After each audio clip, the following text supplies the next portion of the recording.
Okay, morning, guys. Today's lesson is just an application of a bunch of different, kinds of problems. There are 4 listed in your book. We're gonna look at 3 of them today, and we're gonna skip one or leave one for tomorrow.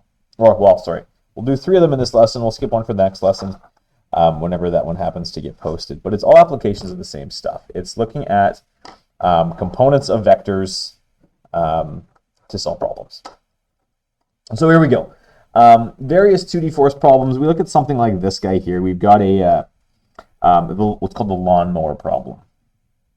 Now, instead of this thing being on an incline, a block being on an incline, now we've got a block on a surface, and the forces now are all going to be angled. But the way we approach it is still exactly the same. So in this kind of problem, we've got a problem where we've got vertical force components other than the normal force and the weight. In a problem like this, it's going to be important to recognize that Fn is not going to equal mg, because we're going to have a bunch of different upwards and downwards forces that we're going to have to balance out. So let's do this example.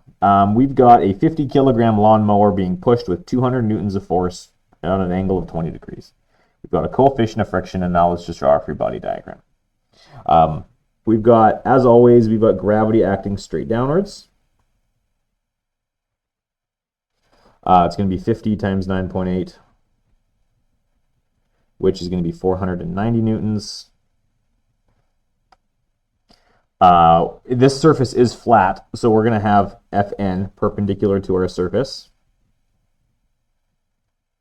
We don't know what that value is yet because we've got other... it's more than just Fg acting downwards. We've got this 200 Newton force here. Just going to draw it in green just so I've got it consistent with all my other forces. There's my force there. As far as my free body diagram is, and we've got friction acting backwards. I'm going to put it down here so I've got some more room. There's my force of friction. That's equal to mu Fn. We don't know what Fn is yet. Okay. The only force here we know for sure is 490. Now what we're going to do is we're going to take this force here and we're going to break it up into its components so that we've got a perpendicular and a parallel component to our plane. So we've got, because this guy's acting down towards the lawnmower, or the block, whatever this object is, this thing is going to have a component downwards, and it's going to have a component towards our block. These guys meet at 90 degrees, so we've got a nice little triangle here. This angle here is 20 degrees, and so we can just use sine and cosine to find out what these values are for the components. I'm going to have, I'll call this Fy and Fx because, well, they're just in the y and x directions. The force here in the x direction is going to be 200 cos 20. And this guy is going to be 200 sine 20. So the value here, Fy, is going to be 68.4 newtons. And Fx is going to be, I don't have a ton of room there, but that's okay, 187.9 newtons. Zoom on this back, maybe make it easier for you guys to see what's going on. Okay. So if we look at what we've got going on here, we've got Fg acting downwards and we've got Fy acting downwards, but this object is not accelerating downwards, so Fn has to balance out Fy and Fg.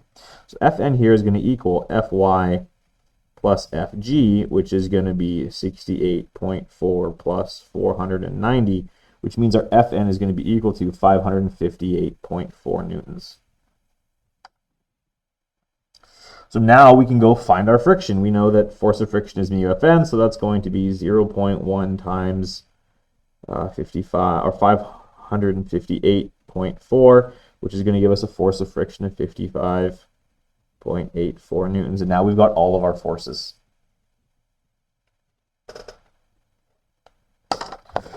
As far as our question is concerned, approaching it like what I've done here is important. Instead of looking at it and saying, okay, I'm going to find the normal force, I'm going to find the friction, I'm going to find the acceleration, I just went and I found all my forces.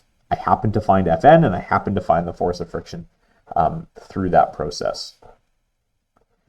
So now all we've got to do is find the acceleration of our object. Now, this thing is accelerating. Well, the plane of motion is this horizontal one. So we only care about forces acting in that plane. So we've got F net equals ma.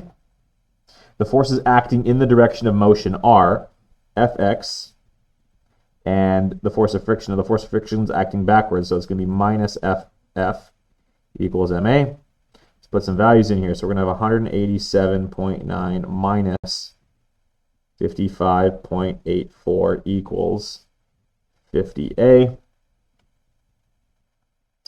we solve this, we're going to find a is going to equal to 2.64 meters per second squared. Simple application of stuff that we've been looking at, breaking up a force into its components that are parallel to and perpendicular to the plane of motion that we're on. Now, hopefully you've left some space here because I'm going to shove another tiny example in here. I'm not going to do all of it, but I want to show you what it would look like if instead of, for any of you who have mowed a lawn before in your life, we do recognize that sometimes you have to pull the lawnmower backwards. So if this is our object that we have, it weighs 50 kilograms. I do want you to draw this picture in here. Instead of pushing the lawnmower forward, we're going to pull it backwards. So we're going to have a 200 Newton force that way. Fg is still acting downwards. Fn is still acting upwards. We don't know what it is yet. I can break this force here into components this way and this way. Because I'm pulling this guy backwards, my force of friction is going to oppose that motion. So friction is going to be forward here.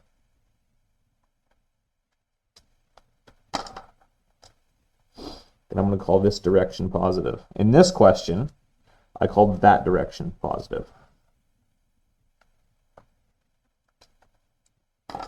Because in this example, I'm pulling the lawnmower back. So my Fx is going to be there, my Fy is going to be there. And in general, we can see that my Fn is going to be, because these two are acting upwards and Fg is acting downwards, Fn is not going to be the sum of these two. It's actually going to be, well, I guess it kind of is, but not really. It's going to be whatever my Fg is minus Fy. This is my only downward force. These two forces are upwards. So Fg minus this piece is whatever the Fn has to take into account. And then we can go through and figure out the rest of this. This is mu Fn, and we'll have Fx. The acceleration will depend on the comparison between these two. That's it. Okay. So these are the two styles of question that I could give you, quote unquote, the lawnmower style of problem. It's not always going to be lawnmowers. It'll be toboggans. It'll be wagons. It'll be, this.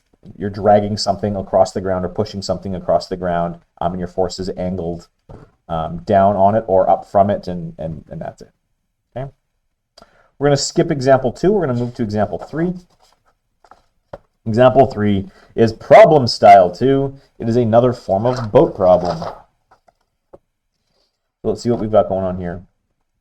This style of problem is a problem where we have acceleration in two component directions. So there's going to be a horizontal or an I-hat component direction and a vertical J-hat component direction. So if you can picture this thing from the top down, here's the example we've got. We want to find the acceleration of a 100-kilogram boat. Looking down on it from the top, we've got this person pulling on it this way. We've got this person pulling on it this way, and the boat floating on top of the water is going to slide some direction. We don't know where. Okay. What we do know, though, is that these two forces are acting kind of off at an angle to each other. One is 20 degrees north of east, and one is 30 degrees south of east. So the easiest way to deal with that is to draw a plane in here. Okay? We can put our angles now in here. This is 20 degrees. I want to do the top one in pink, I'll do the bottom one in orange. That's 20 degrees there. This is 30 degrees here. Which means this guy's going to have a component that goes this way. and this way. This guy, I'm going to call him fx and him fy. And I'm going to actually use this space over here to find what their values are, just because I don't want to cram our diagram. This guy has a component that goes this way and a component that goes this way. I'm going to call this orange fx and this orange fy. If you don't have different colors and you're doing this all in pencil, call one fx1 and fy1 and fx2 and fy2. Figure out a way to distinguish between these two fx's and these two fy's. Okay. Otherwise, get some colors like I recommended in our first lesson. So here we go. I've got fx pink is going to equal 150 cos 20, and fy is going to equal 150 sine 20.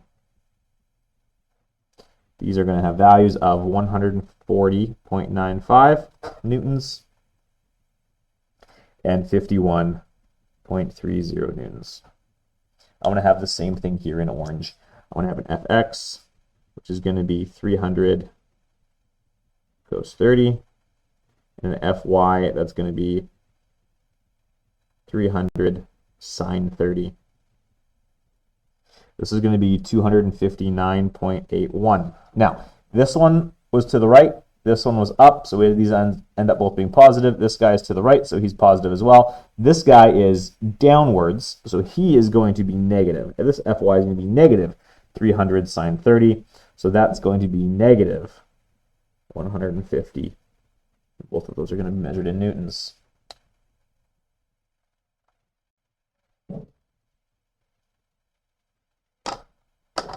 Okay, well, there are two ways we can solve this. Because I've broken this up, the one way I can look at this is using components.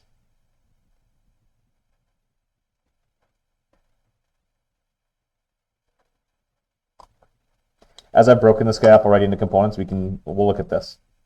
So, fx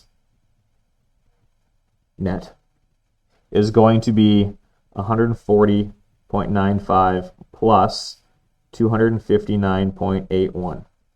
Which is going to give us, because they're both acting to the right, this is going to give us an fx net of 400.76 newtons. Actually, I should have done this in a different color. Oh, whatever. And my fy net is going to be 51.30 minus 150. That's going to give us an fy net of negative 98.7 newtons. Now, to find f net,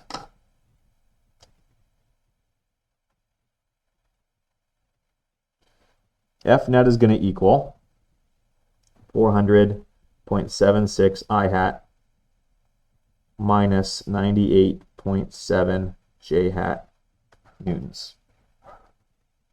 To find out what this actually is, like to find a single value for it, we're going to have to recombine these component vectors. There's going to be 400.76, and then minus means it's down, negative 98.7.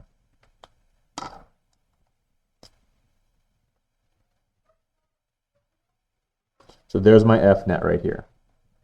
F net's going to equal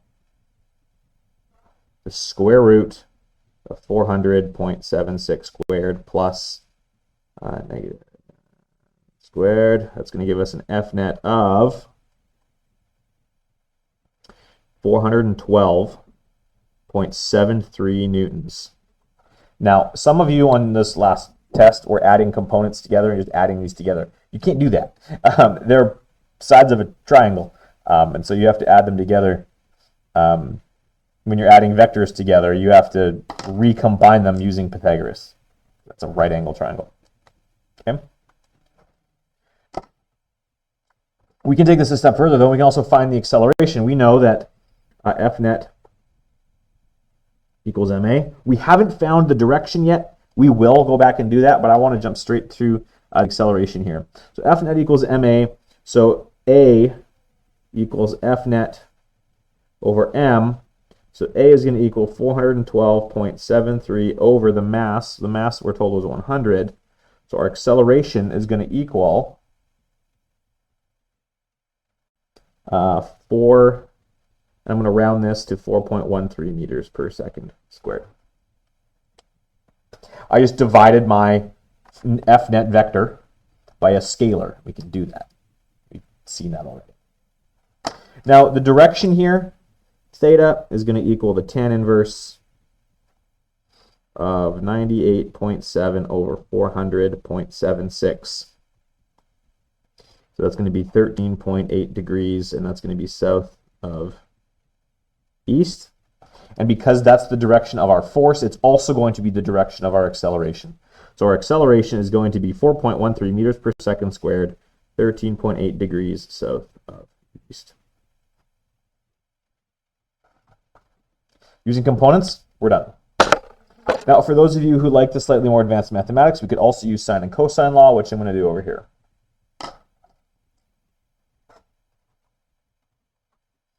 Using sine and cosine law.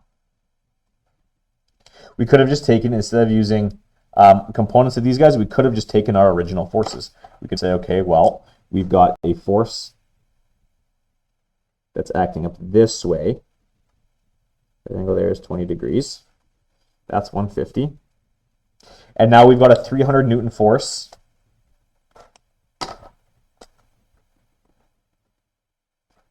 Newtons is twice as long as 150, so I need a vector that's twice as long. So this guy, and it's going to be 30 degrees south of east, and we want him twice as long, so he's going to have to go like something like this. There's my 300, and I know this angle right in there was 30 degrees. So we know our resulting vector is going to look like this. It's going to go from the tip of, so the tail of the first to the tip of the second. So this is my Fnet vector. And we can use cosine law here. We know that, so we've got two parallel lines using the angle stuff that I had you go through before. That line, that is west, that is east. Those are parallel to each other. So if that angle there is 20 degrees, this angle here has to be 20 degrees. If this is 20 degrees and this is 30 degrees, this piece has to be 70 degrees. This piece here has to be 60 degrees, which means this entire piece is going to be 130 degrees.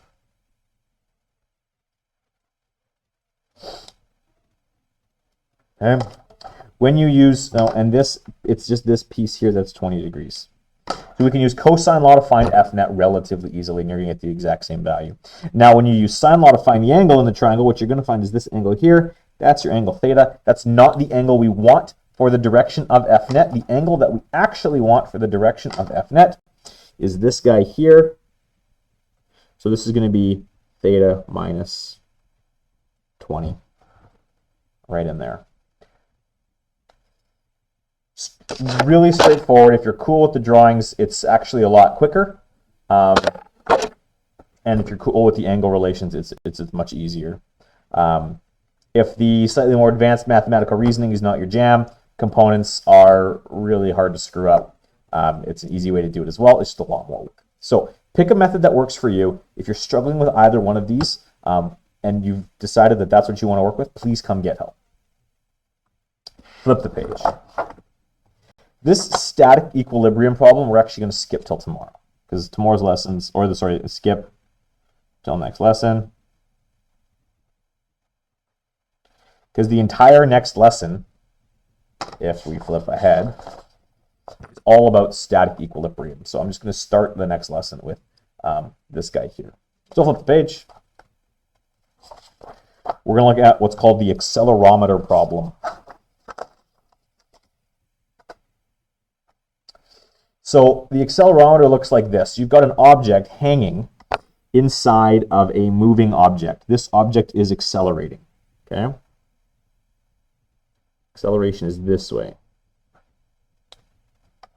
Now the reason this happens is that this object wants to remain stationary. It's just hanging inside, in this case, I think it's called the train car. It's a rail car.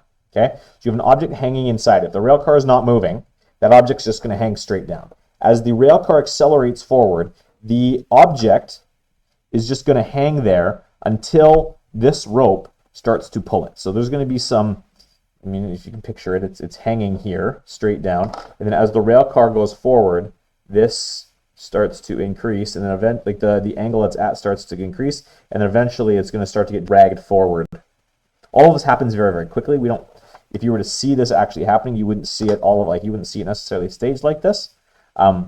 You'd see it just kind of, it's hanging and out, swings up, and away we go. Kind of thing.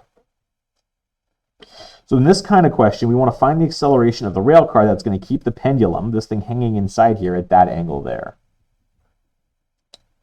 So what we've got to do is we've got to break up whatever forces we know are acting on our pendulum into components.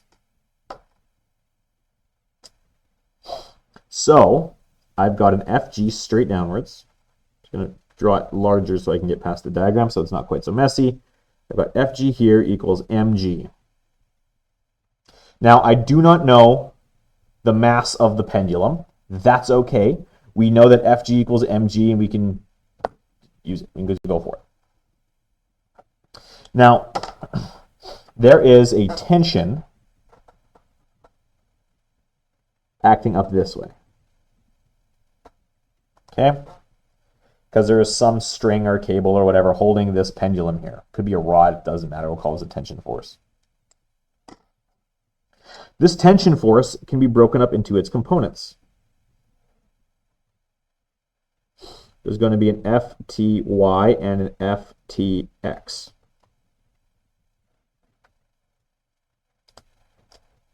If this thing is being kept at this angle, there's a few things here that we know. Okay?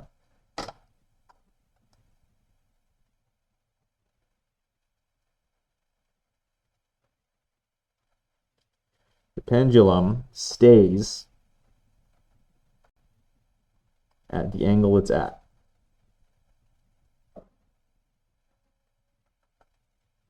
And because it's staying there, we know we can look at the forces that are acting on here. We can deduce a few things.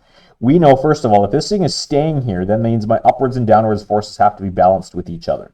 It's not accelerating up and down. So F net up and down has to be 0, which means my forces up and down have to be balanced. So that tells me that my force of tension Y is going to equal Fg. That's going to be useful here in a second. We also know that this angle here is 32 degrees, so my F tension Y is going to be whatever my force of tension is, cos 32, and Ftx is going to be my force of tension, sine 32. Because my right angle is right there. Okay?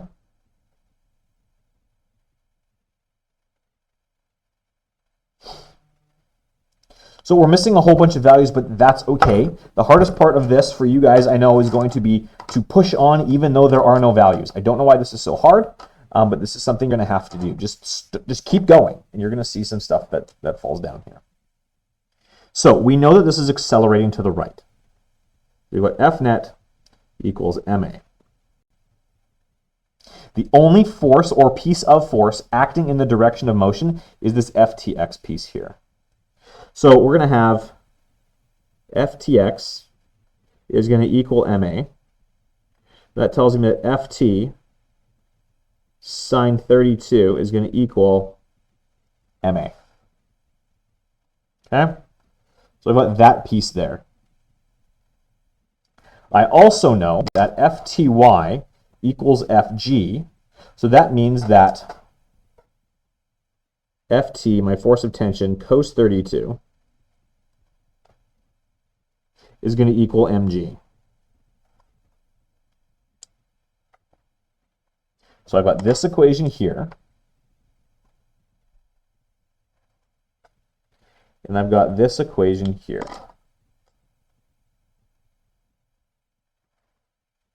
Two equations with two unknowns. This one has an A and an Ft. These both have Ft's, and the masses are going to cancel. It's going to be great.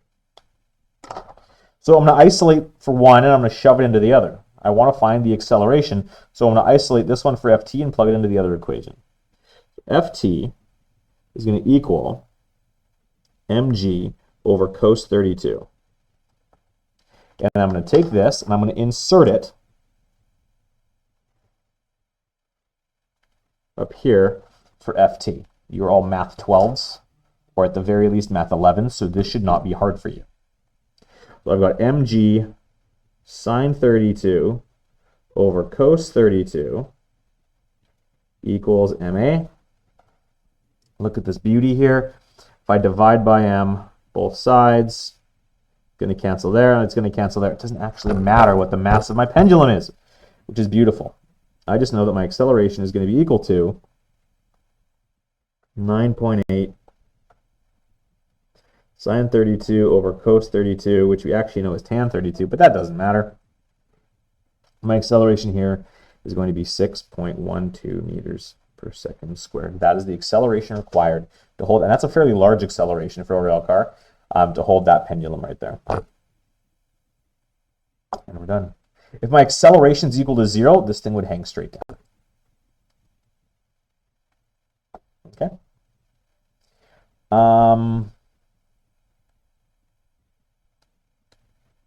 We're going to leave example 8. We can talk about it if you'd like. But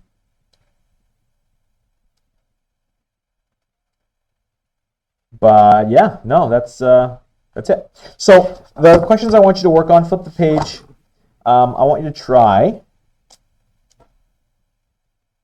number 1. I want you to try number 2. I want you to do number 4. I want you to do 6.